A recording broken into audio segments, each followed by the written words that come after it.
Saviez-vous que l'ensemble des puissants porte-avions américains pourrait être coulé en seulement 20 minutes par une arme que les États-Unis sont aujourd'hui incapables d'arrêter? La Chine construit une armée dont l'objectif principal est de vaincre les États-Unis. Toutes les simulations de guerre menées par le département de la défense des États-Unis se sont toutes soldées par une défaite américaine. 15 missiles hypersoniques peuvent détruire nos 10 porte-avions dans les 20 premières minutes d'un conflit. Sa cause principale dans le fait que les États-Unis accusent un retard dans le développement des armes de nouvelle génération, parmi lesquelles les missiles hypersoniques.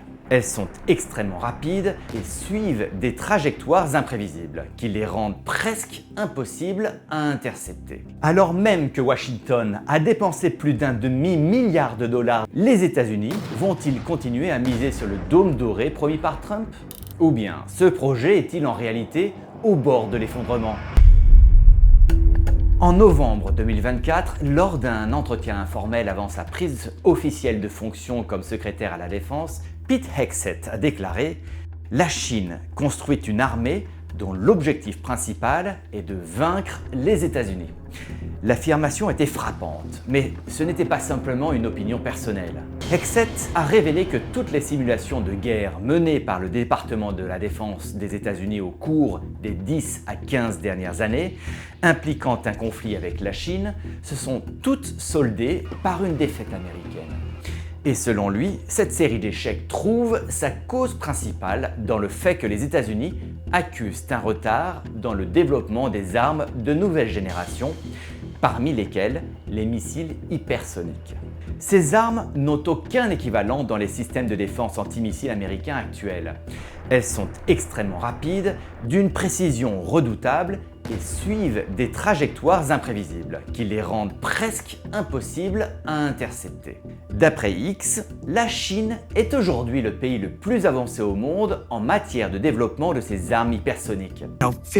15 missiles hypersoniques peuvent détruire nos 10 porte-avions dans les 20 premières minutes d'un conflit. Ils ont une vision à long terme et un spectre complet de domination, non seulement régional, mais mondial. Et nous, on a la tête bien enfoncée dans le sable. Ce type de déclaration va au-delà du simple constat militaro-stratégique. C'est un aveu discret que l'infrastructure de défense traditionnelle des États-Unis pourrait ne plus suffire face aux menaces émergentes de demain. Alors même que Washington a dépensé plus d'un demi-milliard de dollars dans ses systèmes de défense, si la génération suivante d'armes est déjà capable de les dépasser avec facilité, et après que le conflit entre Israël et l'Iran a révélé des vulnérabilités critiques, les États-Unis vont-ils continuer à miser sur le dôme doré promis par Trump? Ou bien ce projet est-il en réalité au bord de l'effondrement? Ce sont les questions urgentes que nous allons explorer dans cette enquête menée sur le fil.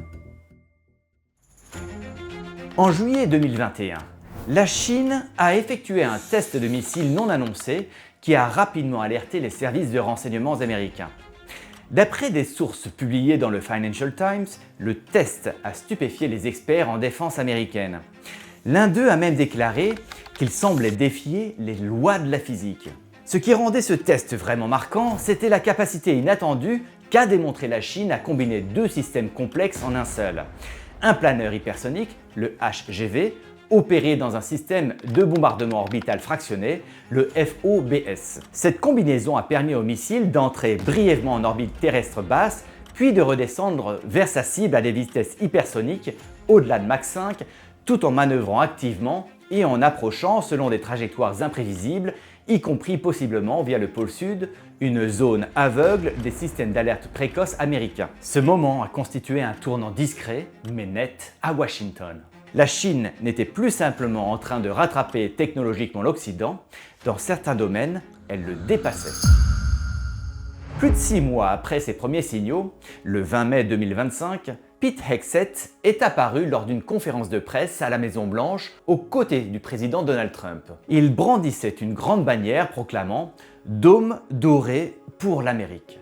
Le message était limpide. Les États-Unis lançaient officiellement un projet de défense globale visant à protéger leur territoire contre les menaces futures en tête desquels les missiles hypersoniques. Trump a décrit cette initiative comme la version américaine du dôme de fer, mais à une échelle bien plus ambitieuse et complexe.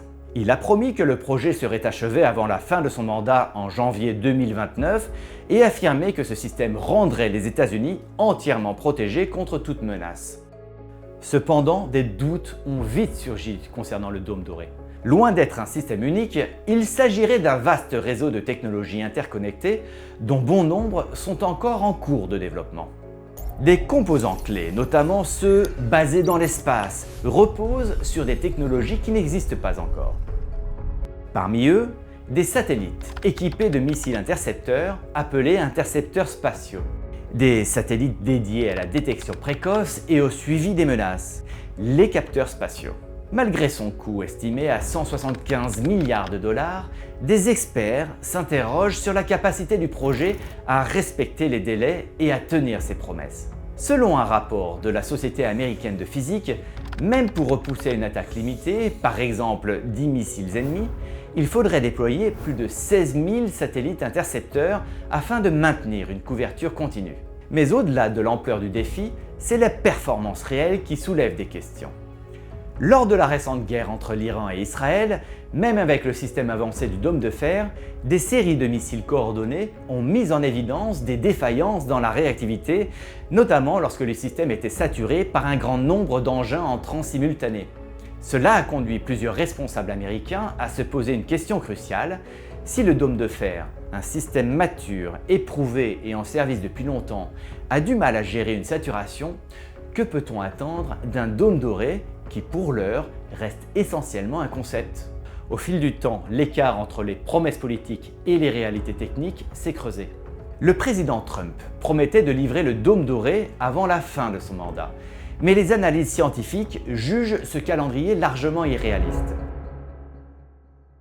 Outre les défis financiers et techniques, une question plus profonde demeure. Un système, aussi sophistiqué soit-il, peut-il réellement intercepter des missiles hypersoniques lancés depuis l'espace, capables de modifier leur trajectoire en plein vol et d'attaquer plusieurs vecteurs? Plus préoccupant encore, le système dépend massivement d'actifs spatiaux qui deviendraient des cibles prioritaires.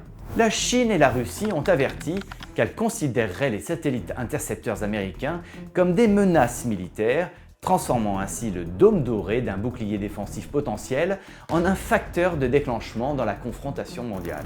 En mai 2025, 25 agences de renseignement sous l'égide du département de la Défense américain ont publié un rapport conjoint dressant un bilan militaire mondial alarmant. Selon ce rapport, la Chine dispose à ce jour de 400 missiles balistiques intercontinentaux, ou ICBM, 600 missiles hypersoniques, 72 missiles balistiques lancés par sous-marin, ou SLBM. D'ici 2035, ces chiffres devraient atteindre 700 ICBM, 4000 missiles hypersoniques, 132 SLBM, ainsi que 60 missiles FOBS, des systèmes orbitaux capables de contourner la Terre et frapper depuis n'importe quelle direction, y compris le sud ou en passage au-dessus du pôle sud.